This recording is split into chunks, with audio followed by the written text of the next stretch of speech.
ഈ ഒരു വീഡിയോ ഞാനിവിടെ ഷെയർ ചെയ്യാനുള്ള കാരണം എന്താ അറിയോ?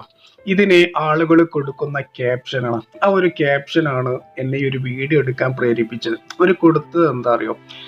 ഇന്ന് നിന്നെ അകന്നിരിക്കാനുള്ള ആഗ്രഹം കൊണ്ടല്ല മുത്തേ, നാളെയെങ്കിലും നിന്റെ അടുത്തിരിക്കാനുള്ള ആശ കൊണ്ടാണ് എന്നുള്ളത്.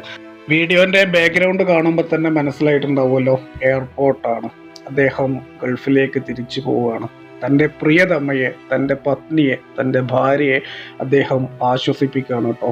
ചില ആളുകൾക്ക് ഈ വീഡിയോ ഒക്കെ ഒരു തമാശയായിരിക്കാം, പക്ഷേ ഇതിൻ്റെയൊക്കെ യഥാർത്ഥ ഫീലിംഗ് എന്താണ്, വില എന്താണ് അറിയണമെന്നുണ്ടെങ്കിൽ ഒരു പ്രവാസിയോട് ചോദിക്കണം. ആ ഒരു പ്രവാസിയുടെ ഭാര്യയോട് ചോദിക്കണം. അവർ കൃത്യമായിട്ട് വള്ളി പുള്ളി തെറ്റാതെ ആ ഒരു ഫീലിംഗ് എന്താണ് എന്നുള്ളത് പറഞ്ഞു തരും.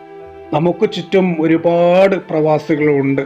അവർക്കും ഈ ഒരു സഹോദരനുമൊക്കെ ദൈവം നല്ലത് മാത്രം വരുത്തട്ടെ എന്നുള്ളത് ആത്മാർത്ഥമായിട്ട് പ്രാർത്ഥിക്കുക കേട്ടോ. എപ്പോഴും എല്ലാവരും നമ്മുടെ പ്രവാസികൾക്ക് വേണ്ടി പ്രാർത്ഥിക്കണം. കാരണം അവർ മെഴുകുതിരിയാണ്, മറ്റുള്ളവർക്ക് വേണ്ടി ഉരുകിത്തീരുന്ന